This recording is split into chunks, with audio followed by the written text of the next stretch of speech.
so simple, loving always. It feels just right.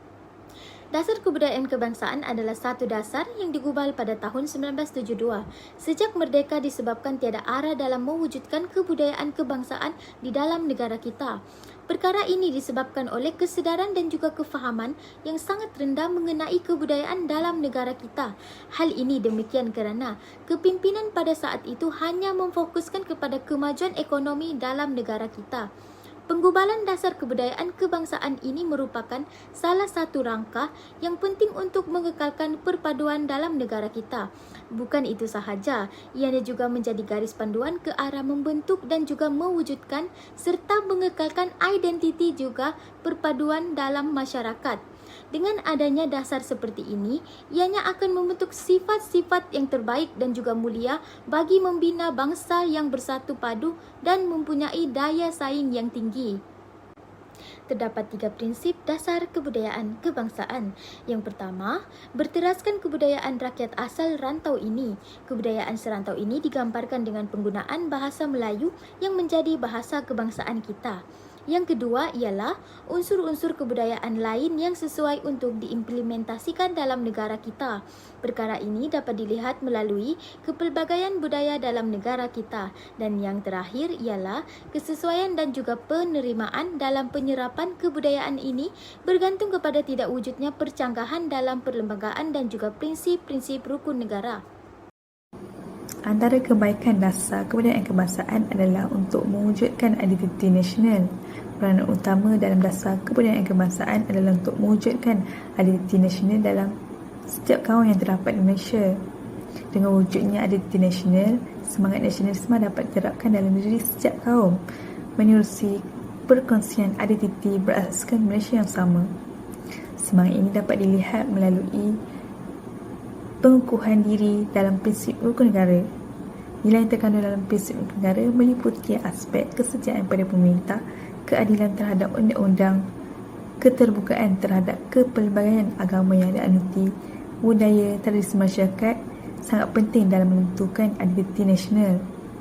Dasar kebudayaan kebangsaan juga diperkenalkan melalui kebudayaan Melayu yang mengintegrasikan elemen kebudayaan lain bagi menonjolkan identiti nasional.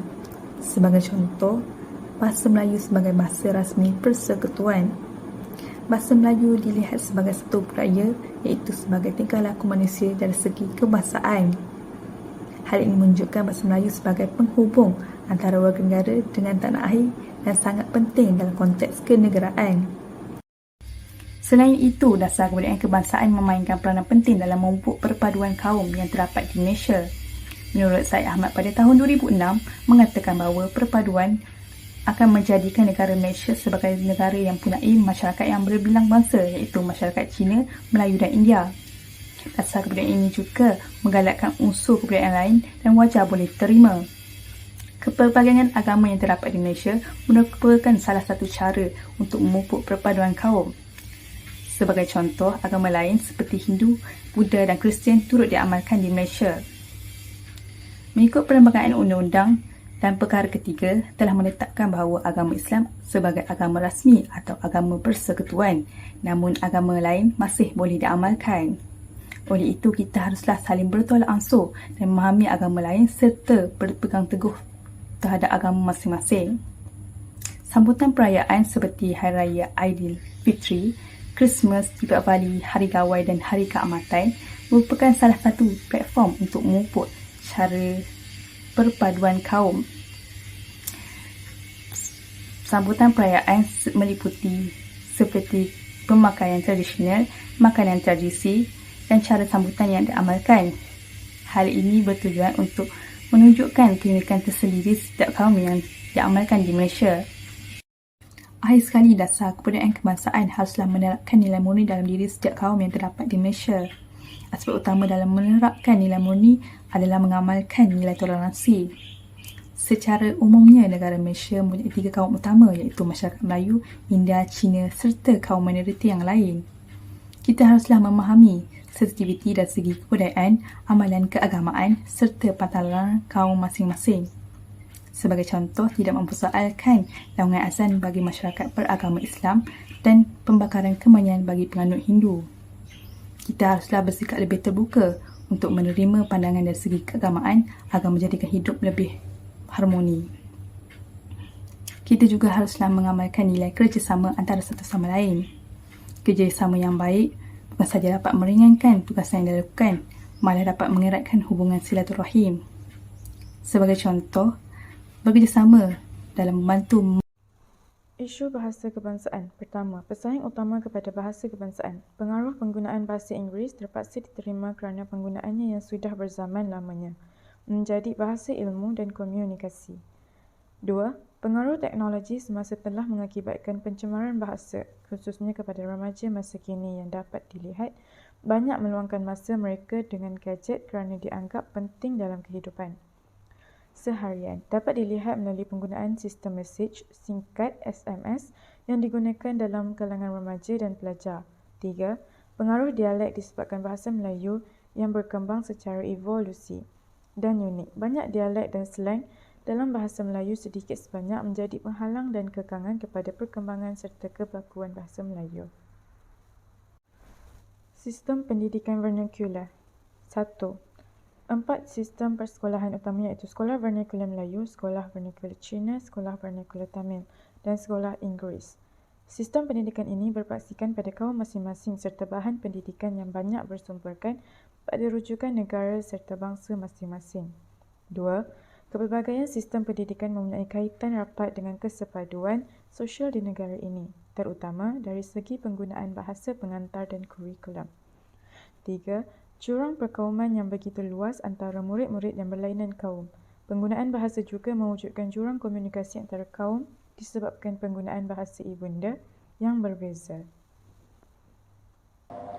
Cabaran dasar kebudayaan kebangsaan yang pertama ialah perbezaan budaya masyarakat pelbagai kaum. Seperti yang kita ketahui bahawa masyarakat Malaysia terdiri daripada pelbagai kaum. 3 kaum utama di Malaysia ialah Melayu, Cina dan India. Masyarakat pribumi iaitu orang asli terdiri daripada 3 suku utama iaitu Negrito, Senoi dan Melayu Proto. Di negeri Sabah pula terdiri daripada 32 etnik seperti Kadazan Dusun, Rungus dan Bajau.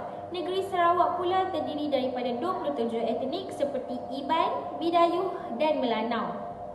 Kepelbagaian kaum dalam masyarakat di Malaysia telah mewujudkan variasi budaya kerana setiap kaum mempunyai budaya tersendiri dari segi pakaian, makanan dan gaya hidup. Setiap kaum mempunyai adat dan prinsip yang tersendiri.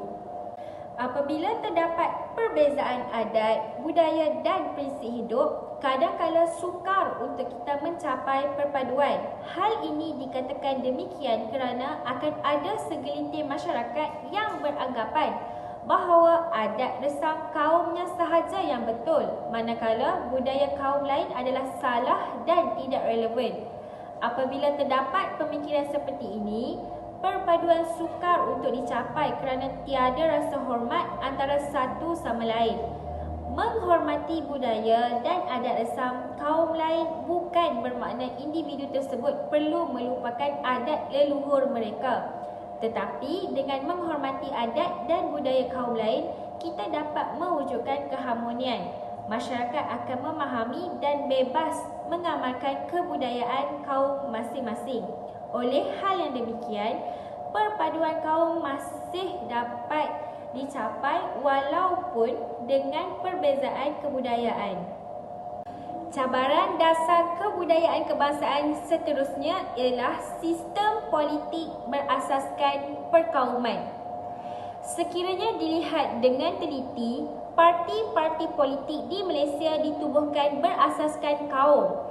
Misalnya, Parti UMNO dan PAS adalah untuk kaum Melayu, Parti MCA dan DAP adalah untuk kaum Cina dan Parti MIC adalah untuk kaum India. Politik berasaskan kaum adalah sangat bahaya kerana apa yang diperjuangkan parti tersebut adalah untuk kepentingan parti itu sahaja dan bukanlah untuk kepentingan masyarakat majmuk. Oleh itu, sebuah parti politik yang memperjuangkan nasib seluruh masyarakat perlu diwujudkan agar tiada golongan yang tercicir dalam menikmati pembangunan di Malaysia. Cadangan penambahbaikan dasar. Yang pertama ialah pemulihan, pemeliharaan dan pembangunan kebudayaan, iaitu melalui menguatkan asas-asas kebudayaan kebangsaan melalui usaha sama penyelidikan, pembangunan, pendidikan, perkembangan dan perhubungan budaya. Sebagai contoh, melalui pendidikan, iaitu dengan meningkatkan aktiviti yang boleh menggalakkan perpaduan seperti sambutan Hari Budaya di sekolah masing-masing. Selain itu, boleh memperbanyakkan kelab dan pertandingan yang melibatkan kesenian seperti kelab tari dan kelab ukit. Seterusnya ialah melalui penyelidikan. Kementerian Kebudayaan Belia dan Sukan telah menjalankan penyelidikan ke atas kebudayaan penduduk tempatan untuk memelihara budaya. Yang kedua ialah meningkatkan dan mengukuhkan kepimpinan budaya, iaitu dengan usaha-usaha membimbing dan melatih peminat, pendokong dan penggerak kebudayaan seluas-luasnya sebagai jentera pembangunan yang berkesan. Sebagai contoh, kita boleh menghubungkan pegiat seni ini kepada institusi yang betul. Sebagai contoh, Kementerian Pelancongan Seni dan Budaya Malaysia, atau lebih dikenali sebagai Montaj. Selain itu, kita boleh membimbing pegiat seni yang ketinggalan untuk melibatkan diri dalam komuniti setempat dalam mengusaha mengkomersialkan produk dan perkhidmatan sekaligus dapat mewujudkan peluang pekerjaan serta meningkatkan pendapatan mereka. Usaha-usaha ini juga boleh dicapai melalui aktiviti-aktiviti pembangunan persembahan seni oleh Kompleks Budaya Negara. Cadangan penambahbaikan dasar yang ketiga ialah meningkatkan kesedaran kebangsaan, kenegaraan dan nasional. Dasar kebudayaan kebangsaan dapat ditingkatkan melalui penggunaan bahasa Melayu sebagai bahasa penghubungan antarabangsa, memupuk semangat patriotik melalui pendidikan seperti sejarah dan kesenian dalam negara, menyambut Hari Kemerdekaan dengan meriah bagi meningkatkan identiti atau menunjukkan identiti negara Malaysia sebagai negara yang bebas dari penjajahan. Yang ketiga, memperbanyakkan kempen secara besar-besaran berkenaan dengan kepelbagaian kaum dan kebudayaan dalam negara seperti pemakaian, makanan, dialek, permainan dan lain-lain. Cadangan penambahbaikan dasar yang keempat ialah memenuhi keperluan sosial budaya. Kepelbagaian sosial budaya dalam Malaysia dapat membentuk satu identiti yang harmonis bagi mengekalkan keamanan dan kestabilan dalam aspek politik, ekonomi dan sosial. Keperluan sosial budaya dapat dipenuhi dengan menghormati dan menghargai perbezaan pelbagai kaum, mewujudkan keharmonian dalam kalangan masyarakat majmuk, menggalakkan interaksi antara masyarakat dalam mempromosikan budaya kaum sendiri sebagai pandangan universal, memupuk keterbukaan dan membina hubungan dan interaksi antara pelbagai kaum yang berbeza dalam pelbagai aspek seperti agama, bahasa dan gaya hidup. Yang kelima, mencapai tuntutan sosial dan matlamat akademik dengan mendapatkan jurang pendidikan antara kaum melalui penggunaan bahasa Melayu sebagai bahasa pengantar di sekolah. Hal ini dapat mewujudkan masyarakat yang menggunakan satu bahasa sebagai bahasa kebangsaan dalam negara Malaysia yang mempunyai 3 bahasa utama iaitu Melayu, Cina dan India. Kesimpulannya, penggubalan dan pelaksanaan dasar kebudayaan kebangsaan adalah penting bagi pembangunan negara yang sedang pesat membangun dan mempunyai penduduk berbilang kaum yang mengamalkan budaya berbeza mengikut adat-adat kaum mereka. Dasar yang digubal ini dapat menjadi garis panduan dalam mewujudkan serta membentuk satu bangsa yang bersatu padu dalam mengekalkan identiti negara Malaysia di persada antarabangsa. Namun, pelaksanaan dasar ini tidak dapat dijalankan dengan lancar kerana wujudnya cabaran dan tentangan daripada pelbagai pihak. Hal ini dikatakan demikian kerana negara Malaysia mempunyai rakyat berbilang kaum yang terdiri daripada kaum Melayu, Cina dan juga India yang perlu bersatu padu dalam mengetengahkan kebudayaan kebangsaan. Kesedaran dalam diri rakyat mengenai kepentingan dasar kebudayaan kebangsaan dapat diwujudkan dengan memperlihat serta menyajikan keunikan, perbezaan dan persamaan kebudayaan suku kaum di Malaysia. Nilai kebudayaan yang dipupuk dapat menunjukkan identiti negara dengan lebih jelas serta dapat menunjukkan kepribadian Malaysia sebagai negara yang berbilang kaum serta dapat melambangkan sebuah negara yang merdeka. Jadi, kita perlulah bersama-sama bersatu padu dalam mengikuti segala dasar kebudayaan kebangsaan agar dapat menjamin keamanan serta dapat memupuk semangat perpaduan antara kaum-kaum yang terdapat di Malaysia. Selain itu, dapat mewujudkan semangat nasionalisme dalam kalangan rakyat Malaysia khususnya. Maka sudah jelas bahawasanya dasar kebudayaan kebangsaan ini dapat memberikan impak-impak positif kepada rakyat serta negara. Dasar ini dapat direalisasikan apabila mendapat sokongan yang padu daripada semua rakyat Malaysia.